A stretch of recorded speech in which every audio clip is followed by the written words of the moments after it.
नमस्कार विद्यार्थी मित्रांनो, आज आपण मराठी विषयाची कृतीपत्रिका म्हणजेच प्रश्नपत्रिकेचे स्वरूप अभ्यासणार आहोत. जसं युद्धाला जाण्यापूर्वी सैनिकाला युद्धभूमी, युद्धतंत्र, उपलब्ध असलेल्या शस्त्रांचा साठा यांची पुरेशी कल्पना, ज्ञान असणं आवश्यक असतं. कृतीपत्रिका, प्रश्नपत्रिका ही युद्धभूमी जरी नसली तरीही परीक्षेची तयारी या दृष्टिकोनातून तिच्या स्वरूपाचं ज्ञान असणं गरजेचं आहे. कृतीपत्रिकेत किती विभाग असतात, कोणता विभाग किती गुणांचा असतो हे जर आपल्या लक्षात आलं तर कोणत्या विभागाचा कसा अभ्यास करायचा आणि कोणत्या विभागात आपण अंदाजे किती गुण प्राप्त करू शकतो याचा अंदाज आपल्याला बांधता येतो आणि मग त्या अंदाजानुसार तशी तयारीही करता येते.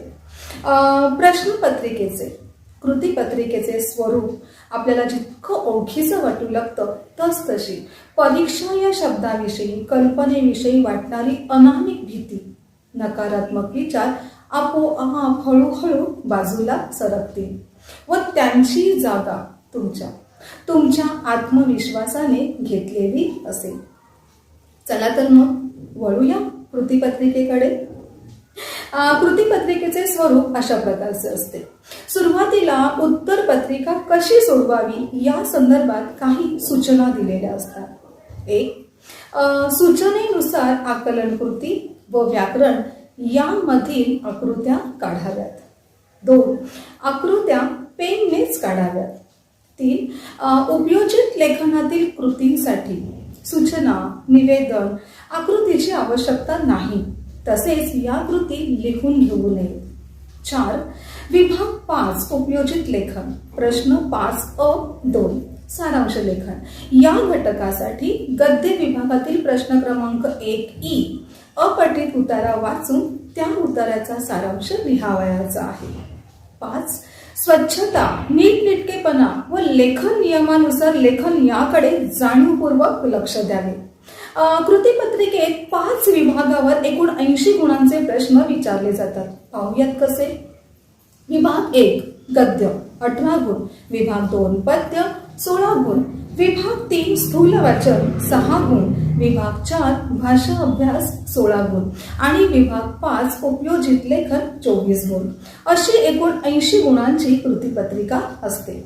आता आपण विभागानुसार विचार करूया. विभाग 1 गद्य म्हणजेच प्रश्न क्रमांक 1 हा 18 गुणांसाठी विचारला जातो. या विभागात उपप्रश्न प्रकार असे असतात. म्हणजेच 18 गुणांची विभागणी कशी केलेली असते ते आपण पाहूया. प्रश्न क्रमांक 1 अ पठित उतारा 7 गुण, प्रश्न क्रमांक 1 आ पठित उतारा 7 गुण आणि प्रश्न क्रमांक 1 ई अपठित उतारा 4 गुण. अशा प्रकारे प्रश्न क्रमांक 1 गद्य विभाग एकूण 18 गुणांचा असतो. पठित उतारा म्हणजे तुमच्या पाठ्यपुस्तकातील तुम्ही अभ्यासलेल्या पाठाचा पाठ्यांश. पठित उतार्यावरील 7 गुणांची विभागणी अशी. 1 आकलन कृती 2 गुण, 2 आकलन कृती 2 गुण, 3 स्वमत 3 गुण. पठित उतारा असा एकूण 7 गुणांचा असतो. आकलन कृती म्हणजे का ते लिहा, कोण ते लिहा, चौकटी पूर्ण करा, साखळी पूर्ण करा, आकृतीबंध पूर्ण करा, एका शब्दात एका वाक्यात उत्तरे लिहा, परिणाम सांगा, योग्य पर्याय ओळखून विधाने पूर्ण करा अशा स्वरूपाचे प्रश्न विचारले जातात. मित्रांनो, हे सर्व प्रश्न प्रकार वस्तुनिष्ठ स्वरूपाचे असल्याने शुद्ध लेखनाकडे आपल्याला अधिक लक्ष देणं गरजेचं आहे, कारण अशुद्ध लेखनामुळे गुण कमी होण्याची शक्यता असते.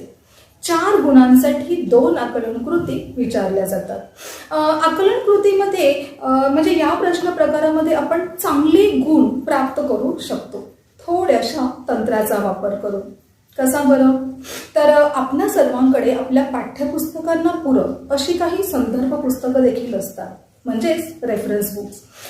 त्यामध्ये पाठाचे 3 किंवा 4 असे परिच्छेद करून त्यावर आधारित आकलन कृती दिलेल्या असतात. त्यांच्या अभ्यासावरून आपल्याला कोणत्या प्रकारची आकलन कृती विचारली जाऊ शकते, तिचे स्वरूप कसं असू शकतं याची कल्पना येते. म्हणजेच या संदर्भ पुस्तकांचा मार्गदर्शक म्हणून नक्कीच उपयोग होतो. तसेच या आकलन कृतीत विचारलेल्या प्रश्नांची उत्तरे थेट आपल्याला त्या परिच्छेदातच मिळत दिसतात आणि ते मिळालेले उत्तर मात्र उत्तर स्वरूपात कसं लिहायचं, वाक्यरचनेत कसा कोणता बदल करायचा, तृतीय पुरुषी सर्वनामांचा वापर कसा करायचा हे लक्षात घ्यावं. म्हणजेच आकलन कृतीच्या प्रश्नांच्या स्वरूपाची ओळख होण्यासाठी पाठ्यपुस्तकासोबतच या संदर्भ पुस्तकांचाही उपयोग होतो. पण हो, त्यासोबतच प्रत्येक पाठाचं वाचन होणंही अनिवार्य आहे. कारण पाठाच्या वाचनानेच पाठाच्या मध्यवर्ती कल्पनेचे, त्यातील विचारांचे मूल्य, संदेश यांचे आकलन होणार आहे. वाचनानेच पाठाचं सार लक्षात येणार आहे. त्या विशिष्ट परिच्छेदाचा, त्यावर विचारलेल्या आकलन कृतींचा जितके जास्त वेळा आपण सराव करू तितके त्या प्रश्नांचे स्वरूप आपल्याला ओळखीचे वाटतील व त्या प्रश्नांची उत्तरे परिच्छेदात नेमकी कुठे आहे हे आपल्याला चटकन सापडेल. उदाहरण म्हणून एक आकलन कृती आपण पाहूया. पाठ क्रमांक 10, पृष्ठ क्रमांक 37, रंग साहित्याचे या पाठातील हा उतारा. कादंबरी व सुश्रुत मधील हा संवाद किती सुंदर. आता ही ताई कोण बरं? काय सुश्रुत, आवडली का कथा? मी कादंबरी, कथेची थोरली बहीणच म्हण हवं तर. कादंबरी म्हणजे खरं तर मोठी कथाच, पण माझा आवाका कथेपेक्षा फार मोठा. मोठा म्हणजे किती ग? अरे, माझ्यात खूप खूप पात्र असतात, त्यांचा परस्पर संबंध असतो. विविध घटना प्रसंगातून माझे कथानक हळूहळू उलगडत जाते. वाचता वाचता माझ्यातील पात्र तुम्हाला ओळखीचे वाटू लागतात, आपल्यातीलच भासू लागतात. अनेक अनपेक्षित वळण घेत घेत मी वाचकांची उत्कंठा वाढवते. आता या कथानकात पुढे काय होईल याचा विचार करत वाचक माझ्यात गुंतून जातो व रममाण होतो. खरंच तुझा आवाका खूपच मोठा आहे. या उतार्यावर आकलन कृतीमध्ये असा प्रश्न विचारला जाऊ शकतो. शब्दजाल पूर्ण करा. कादंबरीची वैशिष्ट्ये. या आकलन कृतीचे उत्तर थेट आपल्याला परिच्छेदात सापडते, पण उत्तर लिहिताना उतार्यातील वाक्य जशीच्या तशी न लिहिता त्यात बदल करावा लागतो. परिच्छेदात कादंबरीने स्वतःविषयी माहिती दिली आहे. म्हणजेच प्रथम पुरुषी सर्वनामांचा माझ्यात, माझे, माझ्यातील, मी यांचा वापर केला आहे. परंतु आपण उत्तर लिहिताना मात्र तृतीय पुरुषी सर्वनामांचा म्हणजेच तिच्यात, तिचे, ती, तिला या सर्वनामांचा उपयोग करून वाक्यात बदल करणार आहोत. उत्तर असे असेल. कादंबरीची वैशिष्ट्ये. 1. कादंबरीत खूप पात्रे असतात, त्यांचा परस्पर संबंध असतो. 2. विविध घटना प्रसंगातून तिचे कथानक हळूहळू उलगडत जाते. 3. तिच्यातील पात्रे ओळखीचे वाटतात व आपल्यातीलच भासू लागतात. आणि 4.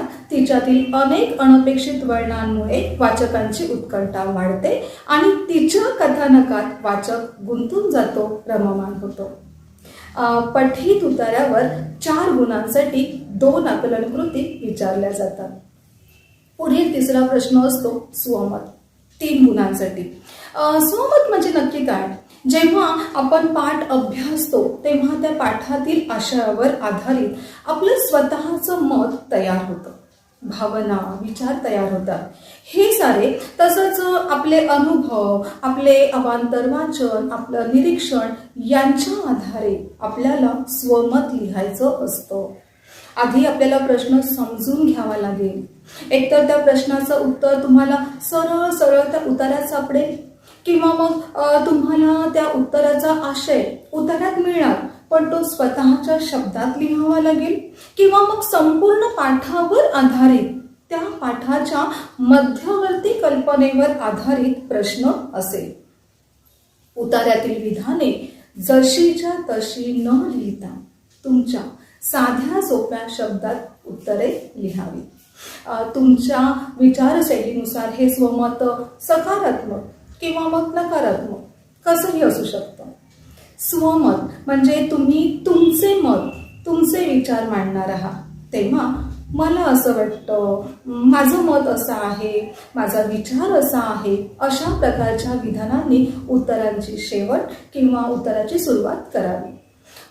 यामुळे आपण आपले विचार किंवा आपली मतं इतरांवर लादत नाही तर मांडत आहोत असा भाव व्यक्त होतो.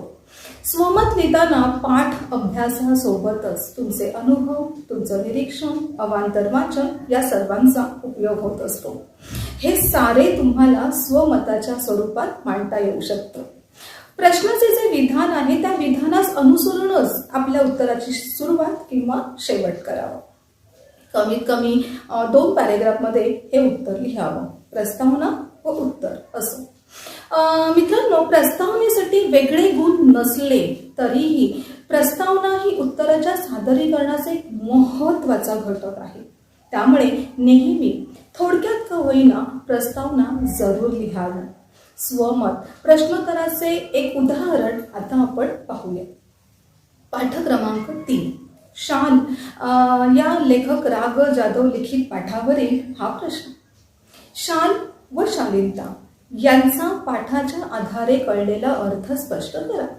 आता आपण उत्तर किंवा हे स्वमत कसे लिहिता येईल ते पाहूया. शाल या पाठात लेखक राग जाधव यांनी शाली संदर्भात आपले अनुभव सांगितले आहेत. शाल हे एक वस्त्र आहे. ज्या व्यक्तीबद्दल आपल्याला आदरभाव वाटतो, कृतज्ञता वाटते, त्यांचा सन्मान शाल देऊन केला जातो. त्यांच्याविषयीची आपल्या मनातील कृतज्ञता शाल देऊन व्यक्त केली जाते. या सन्मानामुळे आदरणीय व्यक्ती देखील पुलकित म्हणजेच आनंदी होते. शालीनता हा एक स्वभाव धर्म आहे. पण मला असं वाटतं की केव्हा केव्हा अधिक सन्मान मिळाल्याने त्या व्यक्तीत अहंकाराची भावना निर्माण होते, गर्व निर्माण होतो व असलेली शालीनता हा गुण लोप पावण्याची शक्यता असते किंवा मग याच्या उलटही घडू शकते. शाली म्हणजे सन्मान मिळाल्याने त्या व्यक्तीला आपली जबाबदारी वाढल्याची जाणीव होते आणि म्हणूनच शाल व शालीनता या 2 शब्दांचा परस्पर संबंध आहे असं मला वाटतं. पहा, या उत्तरात म्हणजेच स्वमतामध्ये सुरुवातीला एका वाक्यात आपण प्रस्तावना लिहिली, नंतर शाल या शब्दाचा अर्थ, उपयोगिता सांगितली, शाल व शालीनता या शब्दांचा परस्पर संबंध कसा तोही स्पष्ट केला व स्वशब्दात आपली मते, आपले विचार मांडले.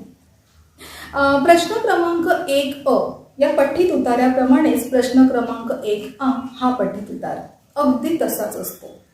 प्रश्न क्रमांक 1 मध्ये अपठ्ठित उतारा दिला जातो.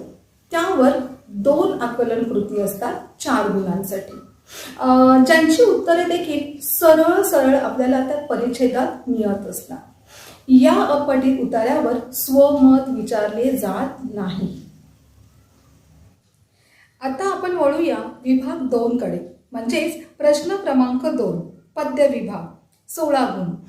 पद्य विभागात 2 उपविभाग असतात, अ आणि आ. प्रश्न क्रमांक 2 हा 8 गुण, प्रश्न क्रमांक 2 8 गुण.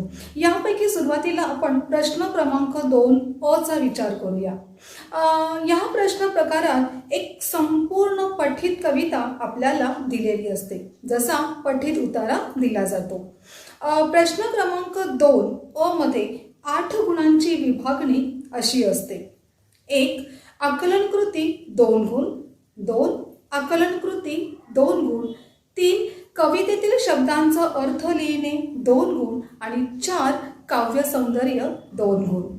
आकलन कृती 4 गुणांसाठी, ज्यांची उत्तरे पुन्हा थेट त्या कवितेत समोरासमोर मिळत असतात, परंतु कवितेतील वाक्ये जशीच्या तशी न लिहिता स्वतःच्या शब्दात पूर्ण वाक्यात उत्तरं लिहावी. उदाहरण कविता क्रमांक 13 हिरवगार झाडासारखं या कवितेतील ही आकलन कृती. झाडाकडे टक लावून पाहिल्यानंतर घडणाऱ्या गोष्टी. 1 शरीरभर हिरवा रंग विरघळतो, 2 रक्त हिरवेगार होते, 3 आयुष्य टवटवीत होते. पहा, उत्तर हे स्वशब्दात आणि पूर्ण वाक्यात लिहिलं आहे. ठीक आहे. पुढील तिसरा प्रश्न हा कवितेतील शब्दांचा अर्थ लिहा, 2 गुण. यामध्ये एकूण 4 शब्द दिलेले असतात, प्रत्येकी अर्ध्या गुणासाठी. आणि पुढील चौथा प्रश्न आहे काव्य सौंदर्य, 2 गुण. काव्य सौंदर्य म्हणजे त्या काव्यातील सौंदर्याची ठिकाणे. कविता वाचल्यानंतर, ऐकल्यानंतर आपल्या मनावर जे संस्कार होतात, जे विचार निर्मिती होते, ती शब्दरूपात आपल्याला अभिव्यक्त करायची असते. कवितेच्या काव्य सौंदर्याचा विचार करताना त्या कवितेत मांडलेली मध्यवर्ती कल्पना म्हणजेच सेंट्रल आयडिया समजून घ्यायला हवी. काव्य सौंदर्य लिहिताना आपण उतारा 1 मध्ये प्रस्तावना आणि उतारा 2 मध्ये कवीचे भाव, विचार, त्याच्या कल्पना, ह्या सर्व गोष्टी आपल्याला लिहायच्या असतात. आणि उतारा 3 मध्ये आपल्याला कवितेतून मिळालेला संदेश, या त्रिसूत्रीच्या आधारे आपण हे उत्तर लिहू शकतो. उदाहरणार्थ कविता क्रमांक 5, 2 दिवस. कवी नारायण सुर्वे. 2 दिवस वाट पाहण्यात गेले, 2 दिवस दुःखात गेले, हिशेब करतो आहे किती राहिले डोईवर उन्हाळे. या ओळींचे रसग्रहण करा. उत्तर पाहूयात. 2 दिवस या कवितेत कवी नारायण सुर्वे यांनी कामगारांच्या जीवनाचे वास्तव मांडले आहे. कवीचे सारे जीवन दुःखात गेले, कष्टात गेले. कष्टमय जीवनामुळे जीवनाचा खरा आनंद त्यांना घेताच आला नाही. तेव्हा कवी आपल्या जीवनाचा जेव्हा विचार करतात तेव्हा अंतर्मुख होतात, म्हणजेच जीवनाची छाननी करतात आणि आपल्या जीवनाचा विचार करू लागतात. कष्टाचे जीवन संपून सुखाचे दिवस येतील या आशेवर माणूस जगतो आहे. कविता आशयपूर्ण आहे, वास्तववादी आहे. मोजक्या शब्दात त्यांनी मनाला चटका लावणाऱ्या भावना व्यक्त केल्या आहेत. कष्टकरी लोकांच्या जीवनाचं भयावह चित्र हृदयस्पर्शी शब्दात चित्रित केलं आहे. या कवितेतून कामगारांच्या, कष्टकऱ्यांच्या जीवनाचं वास्तव आपल्या समोर येतं. कठीण परिस्थितीतही खंबीरपणे जगण्याचा संदेश आपल्याला या ठिकाणी कवितेतून मिळतो. दुःखावर विजय कसा मिळवावा हा निर्धार अनुभवायला मिळाला. कणा मोडून न देता जगण्याचा मंत्र जपावा हा संदेश या कवितेतून मिळाला. मित्रांनो, आलं का ध्यानात? पहिल्या परिच्छेदात आपण कवितेचे नाव, कवीचे नाव आणि कवितेचा विषय या आधारे थोडक्यात प्रस्तावना लिहिली. आणि मग दुसऱ्या परिच्छेदामध्ये कवीच्या भावना, त्याचे विचार, कल्पना, खंत, मते या सर्व गोष्टी मांडल्या. आणि तिसऱ्या परिच्छेदामध्ये कविता वाचनाने, श्रवणाने आपल्या मनावर झालेले संस्कार, विचार मांडले. कवितेतून मिळालेला संदेश, उपदेश, मूल्य यांचा एकत्रित अनुभव लिहिला. आपले स्वतःचे मत आणि स्वतःचे विचार मांडले आहेत. अशा टप्प्यानुसार आपल्याला कवितेच्या ओळींचे रसग्रहण, काव्य सौंदर्य लिहिता येऊ शकते. आता आपण प्रश्न क्रमांक 2A पाहूया. तो देखील 8 गुणांचा असतो. या प्रश्न प्रकारामध्ये आपल्याला 2 कवितांची केवळ नावे दिली जातात आणि त्यापैकी केवळ एकाच कवितेवर पुढील कृती सोडवायच्या असतात. प्रश्न क्रमांक 2A 8 गुणांची विभागणी अशी असते. 1. कवितेचे कवी, कवयित्री 1 गुण. कवितेचा विषय 1 गुण. कवितेतील 2 ओळींचा सरळ अर्थ लिहा 2 गुण. कवितेतून मिळणारा संदेश 2 गुण. कविता आवडण्याची, न आवडण्याची कारणे 2 गुण. आणि प्रस्तुत कवितेतील शब्दांचा अर्थ 2 गुण. या 6 प्रश्न प्रकारांपैकी 1 व 2 हे प्रश्न प्रकार विचारले जातातच. त्यामुळे आपण पाठ्यपुस्तकातील 7ही कवितांचे कवी आणि कवयित्री व कवितेचा विषय हे जर प्रश्न प्रकार अभ्यासले तर हे 2 गुण आपलेच. पुढील 4 प्रश्न प्रकारांपैकी कोणतेही 3 प्रश्न प्रत्येकी 2 गुणांसाठी विचारले जातात. कवितेवरील, कवितेतून मिळणारा संदेश व कविता आवडणे व न आवडण्याची कारणे हे 2 प्रश्न प्रकार जर आपण नीट अभ्यासले तर इथंही आपल्याला चांगले गुण प्राप्त करता येऊ शकतात. प्रस्तुत कवितेतील शब्दांचा अर्थ या प्रश्न प्रकारामध्ये प्रत्येकी अर्ध्या गुणासाठी 4 शब्द विचारले जातात. या प्रश्न प्रकारासाठी पाठ्यपुस्तकातील व संदर्भ पुस्तकातील शब्दार्थ यांचं संकलन करून नेमकेपणाने जर आपण अभ्यास केला तर हे 2 गुणही आपण सहज प्राप्त करू शकतो. परंतु इथे देखील शब्दलेखनाकडे लक्ष द्यावे लागेल, कारण केवळ प्रत्येकी अर्ध्या गुणासाठी हा प्रश्न असल्यामुळे अशुद्ध लेखनामुळे कदाचित गुण गमावण्याची शक्यता असते. प्रश्न क्रमांक 2A मध्ये हे असेच नेमक्या स्वरूपाचे प्रश्न विचारले जातात. पुढचा तिसरा विभाग आहे स्थूलवाचन, म्हणजेच प्रश्न क्रमांक 3, 6 गुण. यामध्ये प्रत्येकी 3 गुणांच्या 3 कृती विचारल्या जातात. त्यापैकी 2 कृती सोडवायच्या असतात. मित्रांनो, एकूण 4 स्थूलवाचन आपल्या अभ्यासक्रमात आहेत. या स्थूलवाचनांच्या पाठांच्या खाली दिलेल्या कृतींकडे विशेष लक्ष द्यायचं. तसेच तेच प्रश्न जर वेगळ्या शब्दात विचारले गेले तर लिहिता येण्यासाठी पाठवाचन, पाठ आकलन देखील गरजेचं आहे. या दीर्घोत्तराच्या तयारीसाठी पाठांतराऐवजी पाठ आशय समजून घेण्यावर जास्त जोर देऊ. या उत्तरातील मुद्दे कसे लक्षात ठेवावे एक उदाहरण पाहूया. मोठे होत असलेल्या मुलांनो या डॉक्टर अनिल काकोडकर लिखित पाठातील ही कृती.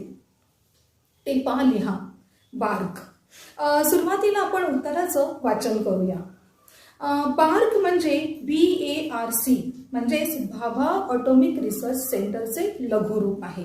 बार्कला मराठीत भाभा अणुशक्ती संशोधन केंद्र असं म्हणतात. डॉक्टर होमी भाभा हे भारतातील थोर अणुशास्त्रज्ञ होते. त्यांनी भारतामध्ये अणुसंशोधनाचा पाया घातला. भारताच्या अणुसंशोधनाचे डॉक्टर होमी भाभा हे सर्वेसर्वा होते. म्हणूनच त्यांचे नाव अणुसंशोधन केंद्राला दिले आहे. बार्क ही प्रचंड मोठी व नावाजलेली संस्था आहे.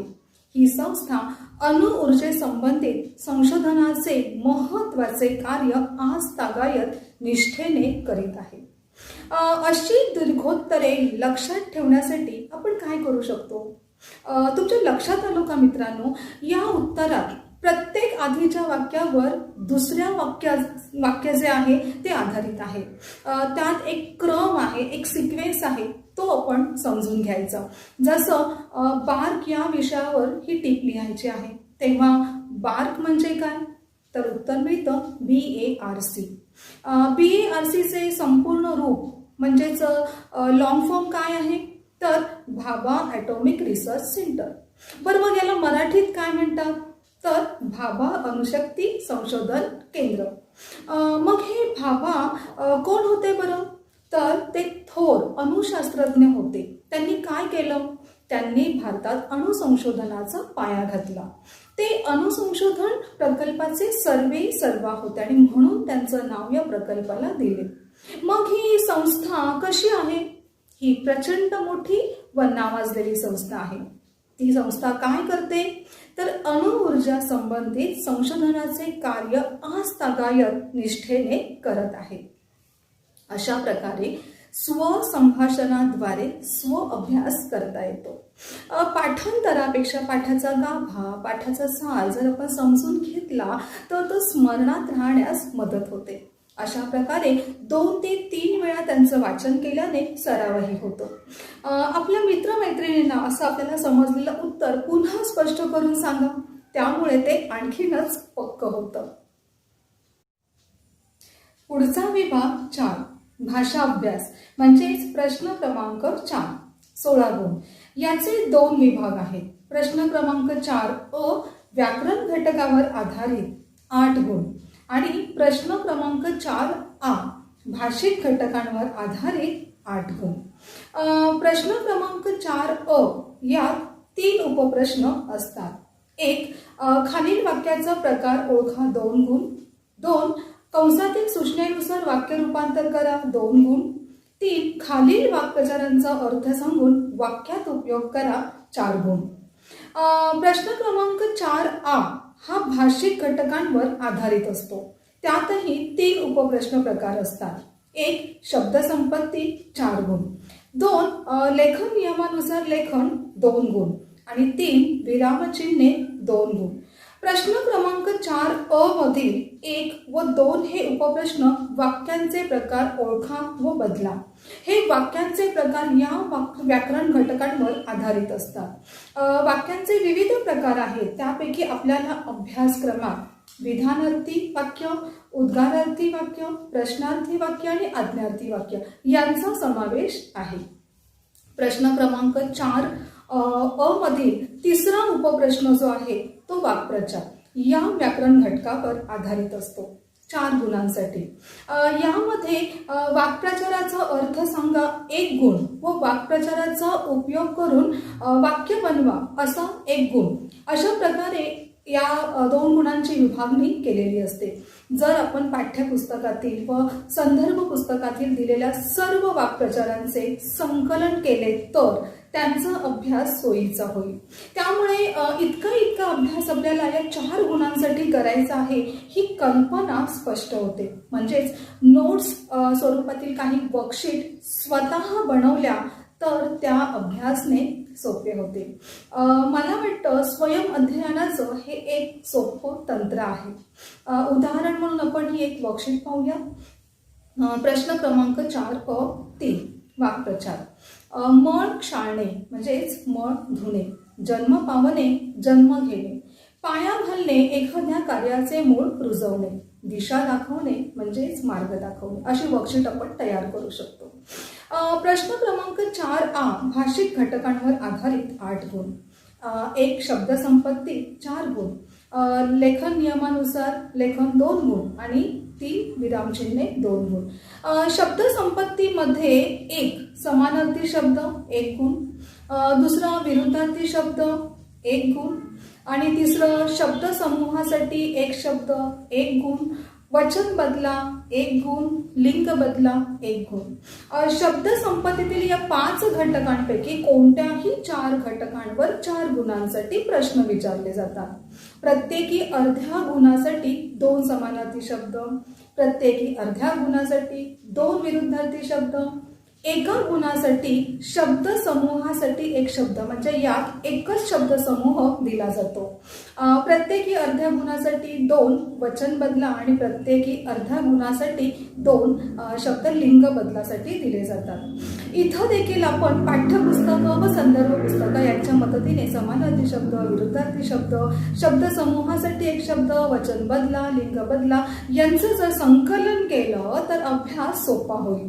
शब्दांचे संकलन केलेल्या या वर्कशीट्समध्ये अधिक सरावासाठी गरज असलेल्या शब्दांपुढे जर आपण स्टार केलं, हायलाइट केलं तर ते आपल्या सहज लक्षात येतं, जेणेकरून अधिक सरावाची गरज असलेल्या शब्दांकडे आपलं सहज लक्ष जाऊन त्याचा अधिक सराव होतो.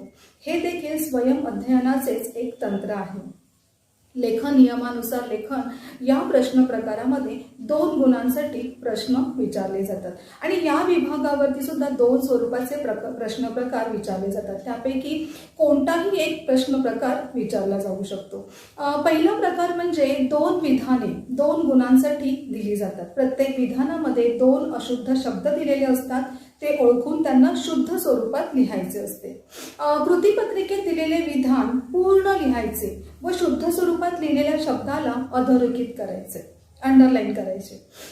उदाहरणार्थ, तिने माझ्यासाठी प्रचंड कष्ट केले. सर्वप्रथम या विधानातील अशुद्ध शब्द कोणता ते पाहिले. तिने आणि प्रचंड. तिने माझ्यासाठी प्रचंड कष्ट केले. पूर्ण विधान लिहून शुद्ध स्वरूपात लिहिलेले शब्द अधोरेखित केले. याच विभागावरील दुसऱ्या स्वरूपाचा प्रश्न प्रकार म्हणजे 4 शब्द दिले जातील आणि ते आपल्याला शुद्ध स्वरूपात लिहायचे असतात. कृतीपत्रिकेत दिलेले शब्द लिहून त्याच्या समोर आपण शुद्ध स्वरूपातील शब्द लिहावा. पुढचा तिसरा प्रश्न विरामचिन्हे. या घटकावर देखील 2 प्रकारचे प्रश्न विचारले जातात. हा 2 गुणांचा प्रश्न.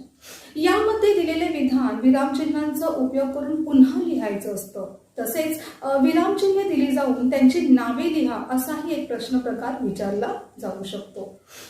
एक विशेष महत्त्वाची नोंद इथं करून घ्यावी लागेल की प्रश्न क्रमांक 4 हा व्याकरण व भाषिक कृतींवर आधारित असल्याने शुद्ध लेखनाकडे आपल्याला विशेष लक्ष द्यायला पाहिजे.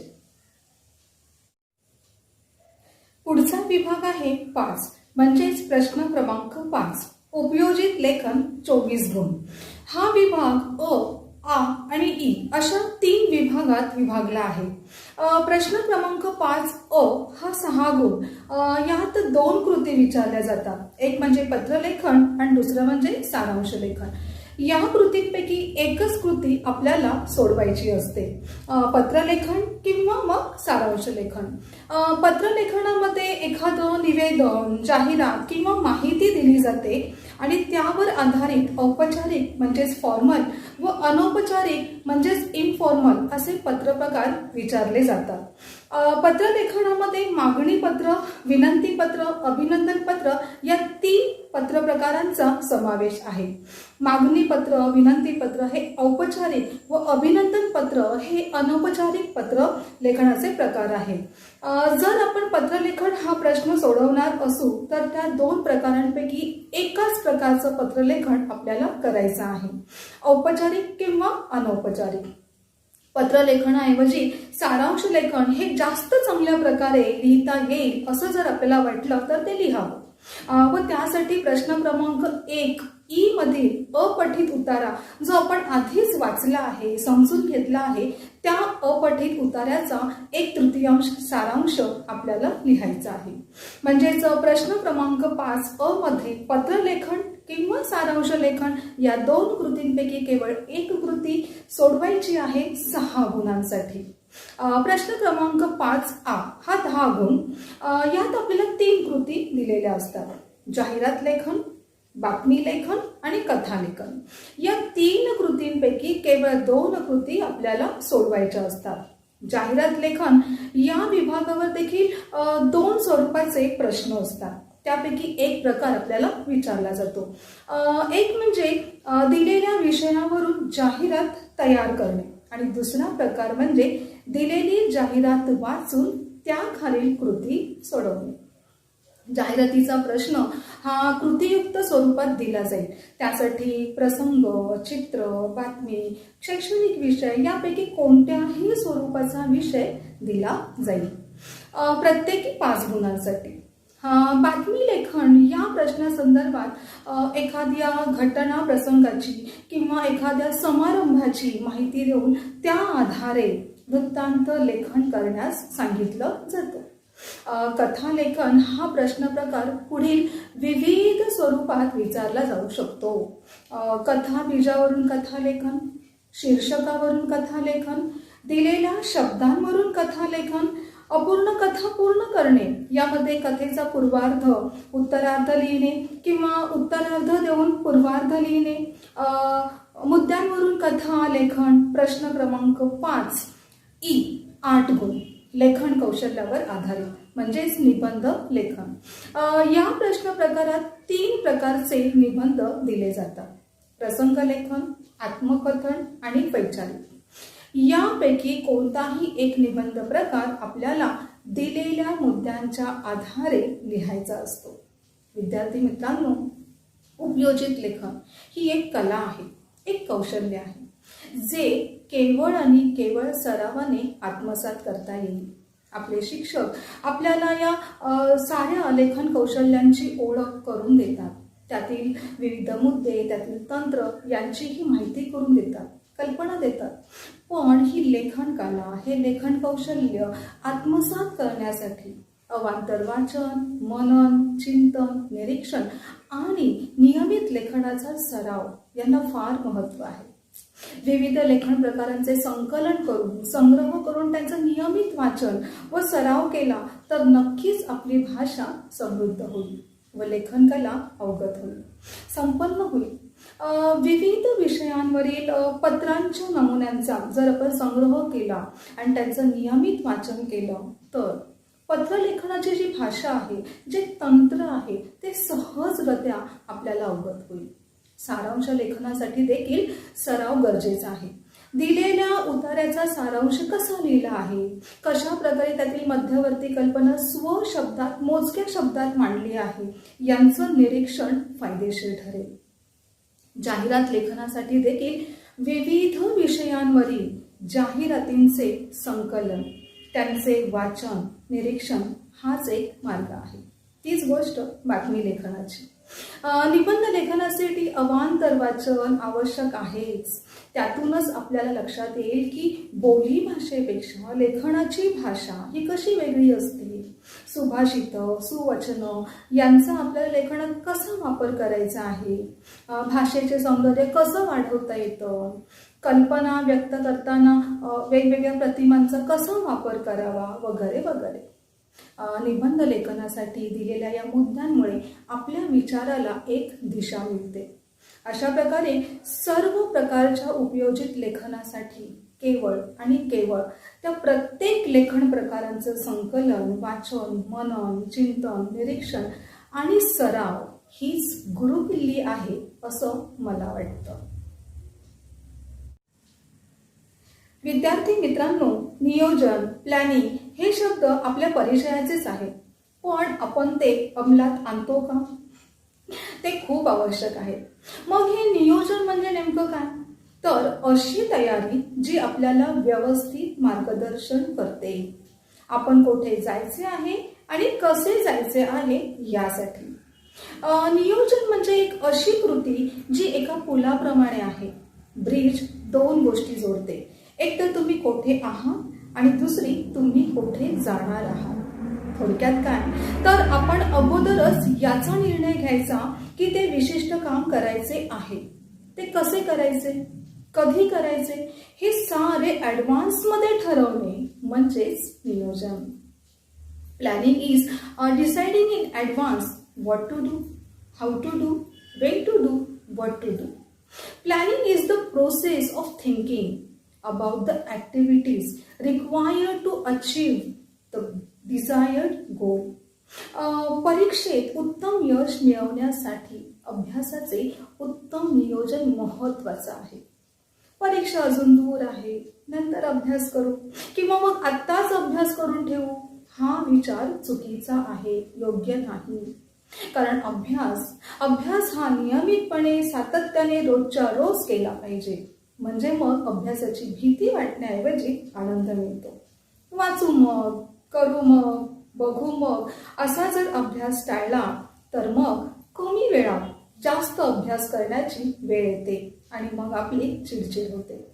असं होऊ नये म्हणून वार्षिक नियोजन, मासिक नियोजन, अगदी आठवड्याचं, प्रत्येक दिवसाचं वेळापत्रक आपल्याला बनवायला हवं. कारण ज्ञान हे कणाकणाने व क्षणाक्षणाने वेचावे लागते. अभ्यासाप्रमाणे आपल्याला आणखी एका गोष्टीचं नियोजन करायचंय बरं का. 80 गुणांच्या कृतीपत्रिकेचं, जी आपल्याला 3 तासांच्या कालावधीत पूर्ण करायची असते. म्हणजे त्या 3 तासाचं नियोजनही आलंच की. साधारणपणे ढोबळमानाने आपल्याला 3 तासांचं नियोजन कसं करता येईल बरं? आणि हो, हे नियोजन लवचिक आहे. तुमच्या सोयीनुसार, तुमच्या गरजेप्रमाणे त्यात तुम्ही बदल करू शकता, बदल करता येईल. पण नियोजन मात्र आवश्यक आहे, अनिवार्य आहे. 3 तास म्हणजे 180 मिनिटे. मिनिटानुसार आपण वेळेचं नियोजन करून पाहूया. प्रश्न क्रमांक 1 अ 10 मिनिटे, प्रश्न क्रमांक 1 आ 10 मिनिटे, प्रश्न क्रमांक 1 ई 10 मिनिटे, म्हणजेच प्रश्न क्रमांक 1 सोडवण्यासाठी अंदाजे एकूण 30 मिनिटे. प्रश्न क्रमांक 2 अ 15 मिनिटे, प्रश्न क्रमांक 2 आ 15 मिनिटे, म्हणजेच प्रश्न क्रमांक 2 सोडवण्यासाठी अंदाजे एकूण 30 मिनिटे. प्रश्न क्रमांक 3 1 8 मिनिटे, प्रश्न क्रमांक 3 2 8 मिनिटे, म्हणजेच प्रश्न क्रमांक 3 सोडवण्यासाठी एकूण 16 मिनिटे. प्रश्न क्रमांक 4 अ 15 मिनिटे, प्रश्न क्रमांक 4 आ 15 मिनिटे, म्हणजेच प्रश्न क्रमांक 4 सोडवण्यासाठी एकूण 30 मिनिटे. प्रश्न क्रमांक 5 अ 10 मिनिटे, प्रश्न क्रमांक 5 आ 20 मिनिटे, प्रश्न क्रमांक 5 ई 15 मिनिटे, म्हणजेच प्रश्न क्रमांक 5 सोडवण्यासाठी एकूण 45 मिनिटे. या साऱ्या कृती सोडवण्यासाठी आपल्याला या नियोजनाप्रमाणे एकूण 180 मिनिटांपैकी 151 मिनिटे अंदाजे लागतील. आता उरलेली 29 मिनिटे कृतीपत्रिका हातात मिळाल्यावर आरंभी शांतपणे तिचं वाचन करण्यासाठी 10 मिनिटे. शेवटी संपूर्ण उत्तरपत्रिकेवर एक दृष्टिक्षेप टाकण्यासाठी 10 मिनिटे. पुरवणी म्हणजे सप्लिमेंट घेणे, त्यावर नाव लिहिणे, ती बांधणे यासाठी 9 मिनिटे. अशा प्रकारे ढोबळ मानाने आपल्याला 3 तासांचे म्हणजेच 180 मिनिटांचे नियोजन करता येईल. तयारी परीक्षेची. परीक्षा म्हटलं की भीती हा तिला लागूनच येणारा शब्द. मग ती परीक्षा कोणतीही असो, लेखी परीक्षा, तोंडी परीक्षा, स्पर्धा परीक्षा, अगदी कोणतीही परीक्षा. भीती ही एक मानसिकता आहे, भावना आहे व ती स्वाभाविक आहे. पण तुम्हाला माहिती आहे का, ही भीती भविष्यात घडणाऱ्या परिणामांची वाटते, जी वर्तमान काळात आपल्या कामावर, आपल्या मनस्वास्थ्यावर परिणाम करत असते. तेव्हा हे भीती नावाचं बियाणंच नष्ट करूया. स्वतःला सकारात्मक ठेवूया. मग भीतीचे मनावरचे ठसे आपोआप पुसले जातील. मित्रांनो, लक्षात असूया की परीक्षा म्हणजे आपल्या संपूर्ण आयुष्यासाठी नसतात, त्या आयुष्याच्या परीक्षा नसतात. Exams are not made to fail you. It is just to check out knowledge, our skills. Exams are the perfect occasions for showcasing your talent. Tukaram महाराजांनीही म्हटलेलं आहे, असाध्य ते साध्य करता सायास, असाध्य ते साध्य करता सायास, कारण अभ्यास तुका म्हणे. उत्तम मार्क लिस्टसाठी उत्तम वर्क लिस्ट बनवून आपण तयारीला लागूया. तुम्हा सर्व विद्यार्थी मित्रांना आम्हा सर्व शिक्षकांकडून खूप खूप खूप शुभेच्छा. Put your best efforts on the exams and God will surely crown you with success. Our good wishes always be with you all. Best of luck.